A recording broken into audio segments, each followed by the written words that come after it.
Haleluya, haleluya, haleluya. Pujian dan hormat, kemuliaan kami naikkan kepada Engkau, Bapa kami yang baik, Bapa kami yang ajaib. Malam hari ini Tuhan, kami rindu Engkau melawat kami. Kami rindu Engkau mengajar setiap hidup kami, sehingga kami menjadi jemaat-jemaat Tuhan yang senantiasa hidup dalam kebenaran. Jemaat Tuhan yang senantiasa memiliki ketulusan dalam setiap pengiringan kami kepada Engkau Tuhan. Malam hari ini Tuhan, kami mau belajar firman-Mu. Tuhan, urapi setiap kami yang ada. Urapi hamba-Mu dalam segala keterbatasan hamba-Mu. Dan biarlah apa yang menjadi keinginan dan kerinduan-Mu dalam hidup kami, Engkau sampaikan melalui hamba-Mu ini Tuhan. Bahkan setiap jemaat Tuhan yang ada, biarlah Tuhan boleh dapat menerima firman-Mu, bertumbuh dan berbuah dalam kehidupan kami. Terima kasih Tuhan, kami buka hati kami. Kami akan belajar firman-Mu di dalam nama Tuhan Yesus Kristus. Haleluya. Amin. Puji Tuhan, silakan duduk Bapak Ibu yang dikasih dalam Tuhan. Puji Tuhan. Haleluya. Haleluya. Puji Tuhan, oleh kemurahan dan anugerah Tuhan kita boleh ada di hari ini. Kita bersyukur kalau melalui penyertaan dan perlindungan Tuhan, Ia boleh menuntun dan membawa kita umat-umat Tuhan, hamba-hamba Tuhan, untuk kita ada di rumah Tuhan. Dalam ibadah pembelajaran Alkitab kita, ya saya percaya Bapak Ibu ya rindu dibentuk, Bapak Ibu rindu mengalami satu lawatan. Karena kalau kita belajar tentang Injil Matius pasal yang ke-7, pasal yang ke-5 sampai pasal yang ke-7, sekali lagi saya katakan ini adalah fondasi. Ini adalah dasar yang Tuhan tanam kepada setiap pengikut-pengikut Kristus. Kenapa fondasi ini penting? Karena sebuah bangunan yang kuat, sebuah bangunan yang kokoh itu tergantung atau dapat dilihat dari fondasinya. Ketika fondasi itu tidak kuat, ketika fondasi itu rapuh, maka bangunan itu akan hancur. Demikian juga dengan iman kita, dengan pengiringan kita. Kalau fondasi iman ini ya dilandaskan pada fondasi yang salah, maka ketika badai datang, ketika persoalan datang, maka kita akan menjadi jemaat Tuhan yang akan terbawa dengan arus. Nah, malam hari ini kita akan belajar. Kita sudah menyelesaikan pasal yang ke-5. Ya, dan kita masuk dalam pasal yang ke-6. Dalam pasal yang ke-6 Injil Matius kita akan lihat bersama-sama dalam ayat yang pertama sampai ayat yang ke-4. Ya, tema daripada Injil Matius pasal yang ke-6 ayat 1 sampai 4 tentang hal memberi sedekah. Mari kita akan melihat bersama-sama kebenaran firman Tuhan. Injil Matius pasal yang ke-6 ayat yang ke-1. Firman Allah katakan begini, ingatlah, jangan kamu melakukan kewajiban agamamu di hadapan orang supaya dilihat mereka. Karena jika demikian kamu tidak beroleh upah dari Bapamu yang di surga. Ayat yang kedua, jadi apabila engkau memberi sedekah, janganlah engkau mencanangkan hal itu seperti yang dilakukan orang munafik di rumah-rumah ibadat, di lorong-lorong, supaya mereka dipuji orang. Aku berkata kepadamu, sesungguhnya mereka sudah mendapatkan upahnya. Ayat 3, tetapi jika kamu memberi sedekah, janganlah diketahui tangan kirimu apa yang diperbuat tangan kananmu. Ayat 4, hendaklah sedekahmu itu diberikan dengan tersembunyi, maka Bapamu yang melihat yang tersembunyi akan membalasnya kepadamu. Amin. Nah, Bapak Ibu yang dikasih dalam Tuhan, dalam pembelajaran Alkitab kita di malam hari ini kita melihat bagaimana apa yang diajarkan oleh Tuhan. Tuhan Yesus mengajarkan tentang kewajiban daripada umat-umat Tuhan. Ya, kalau kita melihat dalam pasal yang ke-5, dalam pasal yang ke-5 Yesus sementara meluruskan atau sedang meluruskan pandangan orang-orang Yahudi tentang hukum Taurat. Ya, kita sudah baca di sana dalam hukum Taurat ya bagaimana Yesus meluruskan Dan Yesus memberikan pandangan yang benar. Nah, setelah Yesus yang menyampaikan atau memperbaiki pandangan orang Yahudi tentang hukum Taurat, Yesus melanjutkan dengan pengajaran akan kehidupan dan praktek dalam kehidupan mereka beragama.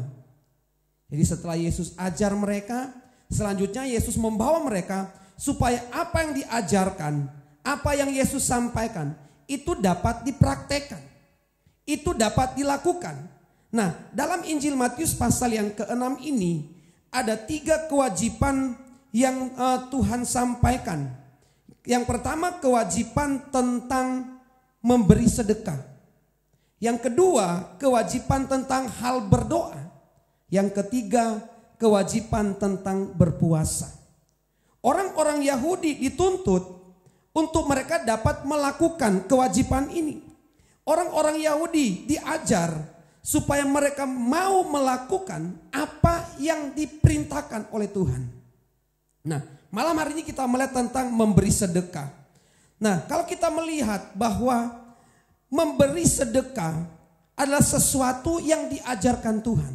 Tetapi ketika Tuhan mengajarkan mereka dalam ayat yang ke-1 firman Allah katakan begini, ingatlah, jangan kamu melakukan kewajiban agamamu di hadapan orang supaya dilihat mereka, karena jika demikian kamu tidak memperoleh upah dari Bapamu yang di sorga. Dari ayat yang ke-1 kita dapat melihat bahwa ajaran Tuhan ketika memberi, Tuhan katakan, ingatlah jangan kamu melakukan kewajiban agamamu di hadapan orang supaya dilihat mereka. Artinya apa? Yesus sedang mengajarkan tentang bagaimana motivasi dalam memberi sesuatu. Motivasi ketika mereka memberi harus motivasi yang benar. Karena kenapa Tuhan ingatkan seperti ini?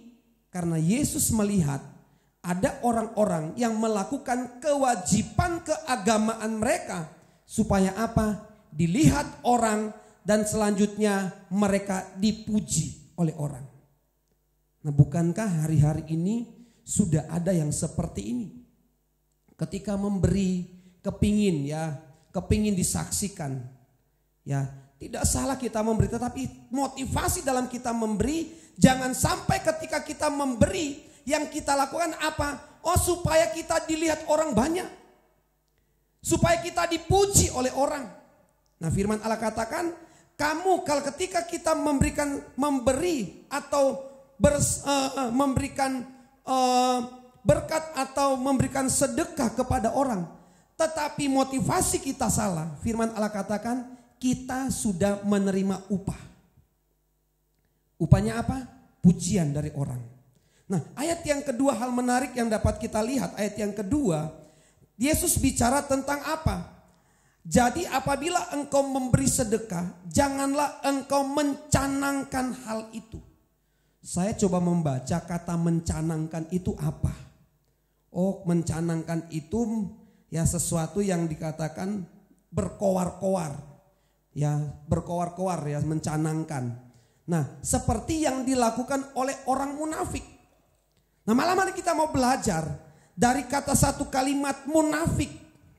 Nah, munafik menurut pandangan Alkitab ya, dalam beberapa pengertian, munafik itu mengandung pengertian ya, dalam bahasa Yunani hipokrites. Hipokrites itu mengandung pengertian aktor yang biasanya memakai topeng. Munafik. Aktor yang biasanya memakai topeng. Dan Tuhan melarang, bahkan Tuhan katakan jangan kita ketika kita memberi, kita seperti orang-orang munafik. Bahkan dalam ayat itu Tuhan katakan apa? Seperti yang dilakukan orang munafik di rumah-rumah ibadat. Kenapa Yesus sampaikan ini? Sekali lagi, karena Yesus melihat ada orang-orang yang memberi. Bahkan dalam mereka itu memberi mencanangkan, berkoar-koar supaya apa? Supaya bisa disaksikan, supaya bisa dilihat oleh orang. Nah, Tuhan melarang supaya apa? Dalam kita memberi sedekah, Ya, kalau bahasa keren kita itu memberi berkat, ya. Memberi berkat, apa yang dapat kita beri? Ya, berkat bukan saja sekedar memberi berkat materi, tapi ketika kita memberikan apa yang bisa kita beri, yang Tuhan katakan, kita itu jangan memberi kemudian kita canangkan, sampaikan, siarkan kemana-mana. Hari-hari ini kita melihat dengan adanya media sosial, ya, saya pernah melihat videonya, tangan kiri memberi, tangan kanan apa? Selfie, ya. Ini sudah, ya memang mungkin dalam hati mereka, saya itu enggak mau pamer. Tapi ketika setiap hari ketika memberi, orang bisa memberikan asumsi atau memberikan pemikiran, orang ini lagi pamer. Pertanyaannya, ketika tangan kiri memberi, tangan kanan selfie, waktu dia di-share di media sosial, contohnya Twitter atau di Instagram atau di Facebook. Ketika dia lihat, apa yang dia lihat? Jempol, benar? Jempolku wes piro. Kemudian komentarnya apa? Apa yang kita berikan? Apa yang dapat kita berikan? Janganlah kita canangkan, janganlah kita pamerkan. Kenapa? Karena firman Allah katakan itu adalah hal yang dilarang oleh Tuhan. Nah, mereka memamerkan apa yang mereka berikan. Nah, di malam hari kita akan melihat ciri-ciri orang munafik menurut Alkitab. Orang yang munafik menurut Alkitab yang pertama adalah orang yang suka memamerkan, ya. Orang yang suka memamerkan apa yang mereka berikan di depan umum. Ya, memamerkan di depan umum. Namun mereka tidak sadar bahwa sebenarnya mereka adalah orang munafik. Jadi orang munafik itu waktu mereka memberi atau itu mereka pamer, ada motivasi. Motivasi untuk apa? Supaya dipuji oleh orang. Dan ini sangat bahaya Bapak Ibu. Alkitab memberikan penjelasan kepada kita bahwa ketika kita memberi, dalam ayat yang keempat kalau kita perhatikan atau ayat yang ketiga, waktu kita memberi, firman Allah katakan tangan kiri memberi, jangan sampai tangan kanan tahu apa yang diperbuat oleh tangan kiri. Artinya sebisa mungkin ketika kita memberi sedekah atau memberi sesuatu kepada orang lain, itu jangan diketahui oleh orang. Menjadi pertanyaan, Om, di gereja kadang-kadang Om disuruh harus tulis nama. Itu ada apa? Ada alasannya. Kenapa Bapak Ibu ketika memberi persembahan di gereja harus ada nama? Apalagi kalau pas Natal atau ada pembangunan. Kenapa? Itu berkaitan dengan laporan. Bapak Ibu enggak mau kasih nama enggak apa-apa, tulis saja NN, enggak masalah. Ya, jadi bukan berarti kalau Bapak Ibu memberi di gereja disuruh tulis nama ya. Ya, itu bukan masuk kategori pamer. Karena itu berkaitan dengan laporan. Janji iman pun Bapak Ibu itu ada laporan. Karena di setiap gereja ya, itu ada laporan karena keuangan itu ketika sebuah gereja transparan dalam manajemen keuangan, maka gereja itu akan berjalan dengan baik. Tapi ketika gereja itu tidak ada transparansi dalam hal keuangan, itu bahaya. Banyak gereja hancur, banyak gereja pecah. Karena apa? Karena uang. Makanya waktu yang lalu ada teman hamba Tuhan katakan begini, ya, aku mau kalau jadi pengurus wilayah, dia ada di sini ya, aku mau jadi bendahara saja Kak. Kenapa? Kalau jadi bendahara kan banyak uang. Kok tak usul, saya katakan demikian, tak usul ya. Ya, hati-hati Bapak Ibu. Nah, kita lihat bahwa ciri orang yang munafik adalah orang yang suka pamer. Yang kedua, orang yang munafik adalah orang yang suka mengkritik. Seorang yang munafik ketika dia mengkritik, tetapi ketika dia mengkritik dia tidak melihat kesalahan apa yang ada padanya. Jadi yang kedua, ciri daripada orang yang munafik adalah orang yang suka mengkritik. Ya, ketika mengkritik orang, dia tidak melihat, dia tidak mengerti betapapun dia itu adalah orang yang punya kesalahan yang besar. Nah, ciri yang ketiga, ya, Ya, ciri yang ketiga, orang munafik itu punya niat atau punya maksud yang tersembunyi. Ada hal terselubung yang ada pada orang munafik. Orang munafik awalnya kelihatan seperti ingin mengetahui suatu kebenaran. Namun ternyata ada maksud tersembunyi bahwa mereka suka mencari kesalahan orang lain. Mereka suka mencari kesalahan orang lain agar kesalahan itu membuat orang itu jadi salah. Itu adalah ciri orang munafik. Yang selanjutnya ada banyak ciri-ciri orang munafik. Yang selanjutnya, orang munafik itu tidak beriman sewaktu menghadapi kesulitan. Ya, waktu menghadapi persoalan, waktu menghadapi kesulitan, orang munafik itu tidak akan kuat atau tidak punya iman. Sehingga apa? Mereka kembali menyalahkan orang lain. Kembali mereka menyalahkan pimpinan atau mereka menyalahkan atasan. Ciri yang selanjutnya tentang orang munafik adalah, ini sudah banyak Bapak Ibu tahu, orang munafik itu bermuka dua. Bermuka dua itu artinya bukan mukanya itu di depan dan di belakang, bukan. Ya, bermuka dua itu artinya begini. Di satu sisi ketika dia diomongkan si A, oh ya ya ya. Kemudian si B, oh ya ya ya. Jadi antara kedua-duanya diiyakan. Nah, ini bahaya. Orang munafik menurut Alkitab ada bermuka dua. Mereka kelihatannya melakukan hal yang baik dan sikapnya sangat baik depan orang. Namun karena dia munafik, dia menunjukkan sikap yang sebenarnya di belakang orang. Bermuka dua. Kelihatan baik, tapi belakangnya apa? Nusuk. Itu ciri orang munafik. Dan itu tidak boleh terjadi. Itu yang Tuhan katakan. Itu yang Tuhan tidak mau. Bahkan ciri orang munafik suka menyalahkan orang lain. Ya, orang munafik mereka suka menyalahkan orang lain. Mencari, ya sekali lagi, mencari kesalahan orang lain. Ini ada istilah kambing hitam. Masane kambingnya selalu dihitamkan. Ya, kambing hitam itu istilah, itu peribahasa. Dan ini ciri orang munafik. Nah, yang selanjutnya, ciri orang munafik pura-pura mengasihi. Makanya arti daripada munafik tadi kalau kita melihat dalam pengertian Alkitab adalah aktor yang biasanya memakai topeng. Dan ini jelas ditegur keras oleh Tuhan. Tuhan mengajarkan kepada orang-orang Yahudi. Nah, kenapa Tuhan katakan begini? Karena ciri-ciri orang munafik itu ada kepada ahli-ahli Taurat dan orang-orang Farisi. Kalau Bapak Ibu menemukan dalam Alkitab, ada banyak sekali kejadian-kejadian di mana orang-orang Farisi ini, orang-orang ahli-ahli Taurat ini, sikap atau sifat-sifat tadi, ciri-ciri tadi, semua ada pada orang-orang Farisi. Semua ada pada ahli-ahli Taurat.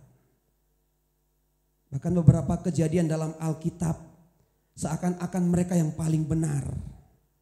Ketika seorang perempuan yang kedapatan berzina dalam kitab Injil Matius, apa yang mereka katakan? Guru, kami mendapati perempuan ini berbuat zina. Hukum Taurat, menurut hukum Taurat, orang yang kedapatan berzina harus dirajam atau dilempari dengan batu sampai mati.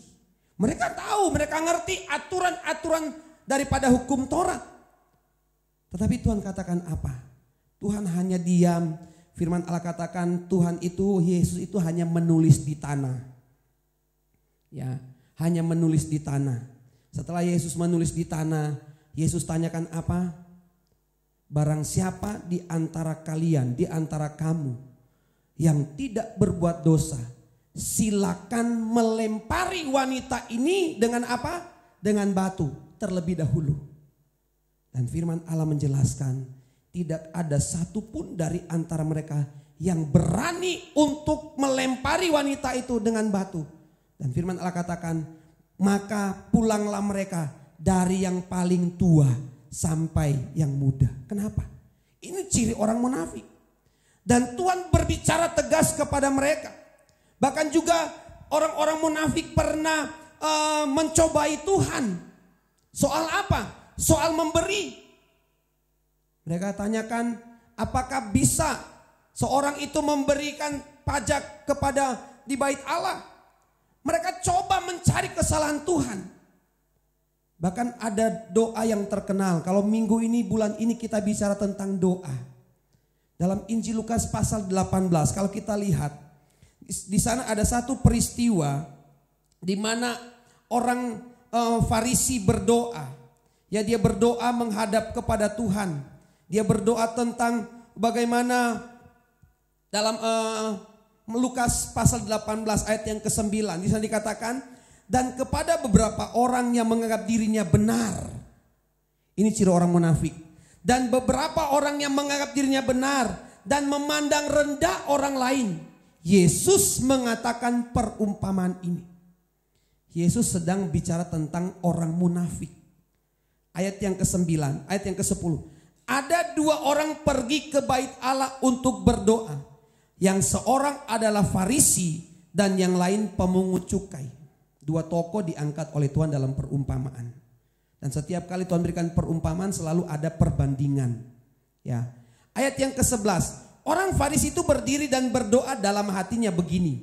Ya Allah, aku mengucap syukur. Perhatikan orang munafik ketika berdoa. Karena aku tidak sama seperti orang lain.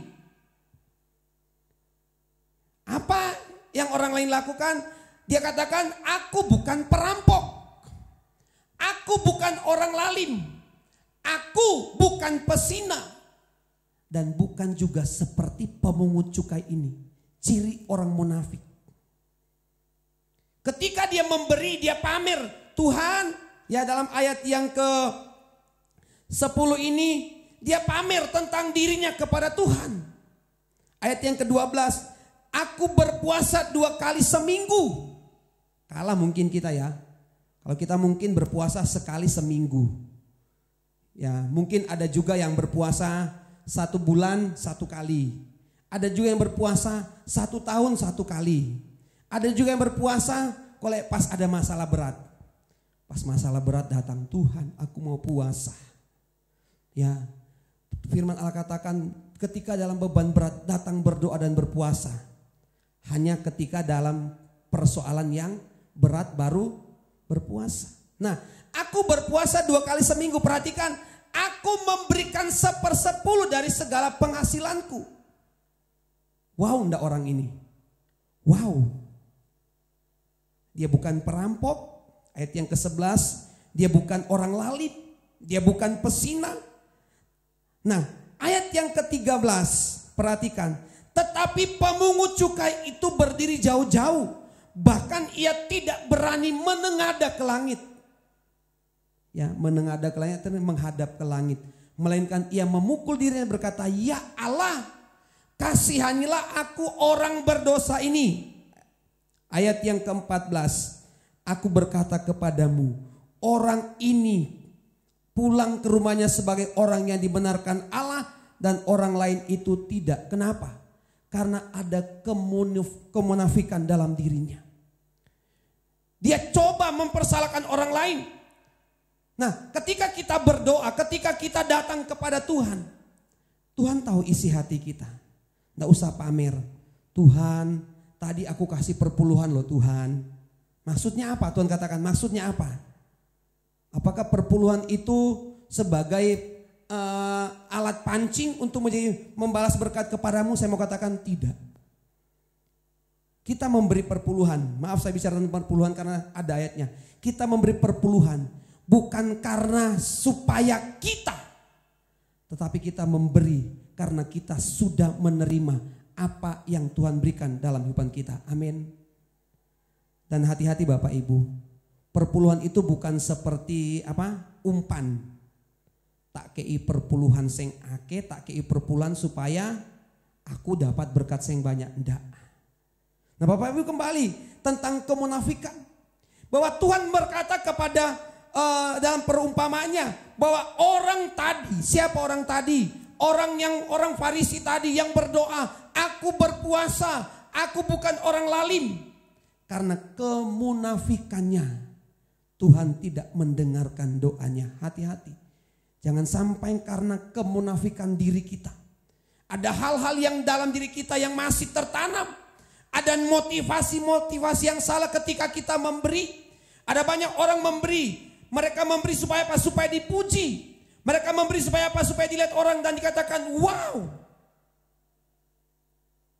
Tuhan menegur keras dalam Injil Matius pasal yang keempat ini. Pasal yang ke-6 ayat yang ke-1 sampai yang ke-4. Jangan ada kemunafikan. Karena Tuhan juga pernah berkata bahwa dalam kehidupan orang-orang Yahudi, Tuhan suruh hindari orang ragi dan orang-orang munafik. Kenapa harus menghindari? Karena kalau tidak menghindari ini akan menular. Kalau tidak menghindar itu akan menular kepada orang-orang yang setia. Nah, Bapak Ibu yang dikasih dalam Tuhan, kita lihat bahwa ketika kita memberi, kembali dalam Injil Matius pasal yang ke-6 ayat yang ke-3 dan 4. Satu hal, ketika kita memberi, motivasi kita bukan untuk menyenangkan manusia. Motivasi kita bukan untuk supaya dilihat orang. Tetapi ketika kita memberi, satu motivasi kita adalah untuk menyenangkan Bapa di sorga. Satu tujuan kita ketika kita bersedekah, yaitu untuk menyenangkan Tuhan. Bukan untuk supaya kita dianggap hebat oleh orang lain. Bukan supaya kita dianggap wah oleh orang lain. Wah, dia luar biasa, dia baik dan lain sebagainya. Firman Allah katakan, kalau kita punya motivasi yang salah dalam bersedekah, dikatakan upah kita sudah kita terima. Dan jangan mengharapkan apa-apa lagi dari Tuhan. Kenapa? Karena upah dari Tuhan sudah kita terima melalui orang lain yang memuji Anda, yang memuji kita. Oleh karena itu di malam hari ini, lewat kebenaran firman Tuhan, pembelajaran firman Tuhan tentang memberi sedekah. Praktek hidup kita ketika kita memberi dalam hal apapun, dijauhkan dari diri kita untuk kita dipuji oleh orang. Tapi ketika kita memberi, satu hal yang harus kita lakukan, bagaimana pemberian kita itu menyenangkan Tuhan. Bukan seberapa banyak yang kita beri, bukan seberapa besar yang kita beri, tapi biarlah apa yang kita berikan kepada siapapun, ya, itu memuliakan Tuhan dan menyenangkan hati Tuhan. Saya percaya ketika kita memberi dengan motivasi yang benar, ya, Tuhan akan tunjukkan kepada siapa kita akan memberi. Karena ada banyak orang memberi kepada orang-orang yang supaya wah kamu hebat dan lain sebagainya. Tapi mari malam hari ini lewat kebenaran firman Allah, Tuhan mau dan Tuhan inginkan dalam kehidupan kita ketika kita memberi sedekah apapun, ya, bukan hanya soal uang, tenaga, pikiran, waktu kita. Biarlah semuanya untuk hormat kemuliaan nama Tuhan. Tuhan tahu setiap hati kita. Tuhan tahu setiap isi hati kita. Apa yang kita beri. Makanya malam hari ini menjadi satu hal yang luar biasa. Menjadi satu hal yang indah yang Tuhan ajarkan kepada kita. Saya percaya setiap kita bisa memberi sedekah. Saya percaya setiap kita Tuhan berikan talenta untuk dapat menjadi berkat. Tapi satu hal sekali lagi saya mau katakan. Setiap sedekah kita biarlah nama Tuhan yang dipuji dan dipermuliakan. Hanya Engkau pribadi yang mengenal hatiku. Haleluya. Terima kasih Tuhan. Haleluya, haleluya. Tidak ada yang tersembunyi di hadapan-Mu Tuhan. Ampuni kami. Kalau mungkin hari-hari ini, ketika kami Engkau percayakan berkat dan ketika kami memberikan sedekah kepada orang lain, ada keinginan kami untuk dipuji, ada keinginan kami untuk dianggap hebat oleh orang lain. Tapi malam hari ini firman-Mu mengajarkan kami, dalam kami memberi, biarlah Engkau Tuhan yang dapat kami muliakan dan agungkan. Seperti saya haus, rindu aliran sungai-Mu.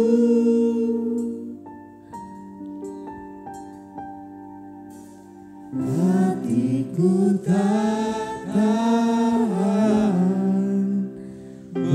menunggu-Mu bagai tanah gersang.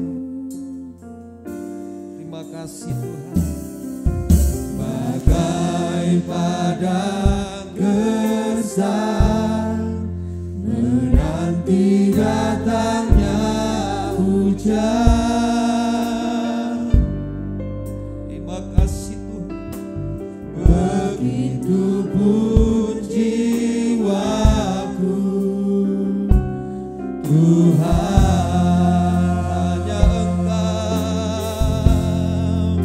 hanya Engkau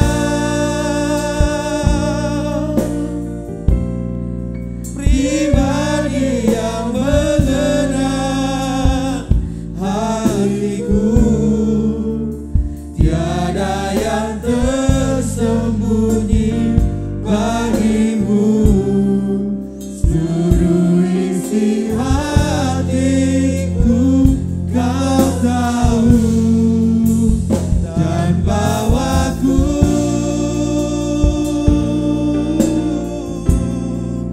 untuk lebih dekat lagi padamu, tinggal dalam indahnya dekapan kasih-Mu. Bapak Ibu saudara yang kasih dalam Tuhan,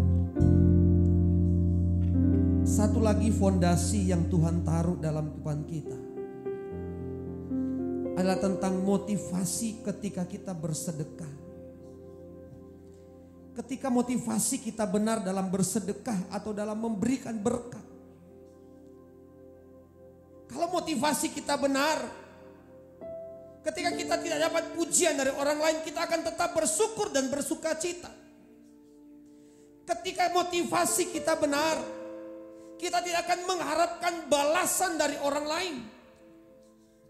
Tapi kalau motivasi tidak benar, ketika tidak dapat pujian, ketika tidak dapat pengakuan, orang itu akan kecewa. Dan orang itu akan menganggap, oh mereka yang memberi tidak tahu berterima kasih. Tapi malam hari ini, kembali satu fondasi yang ditanamkan Tuhan kepada kita sebagai pengikut-pengikutnya. Saat kita memberi, bila pemberian itu hanya diketahui orang yang menerima dan Tuhan sebagai sumber daripada segala-galanya. Haleluya.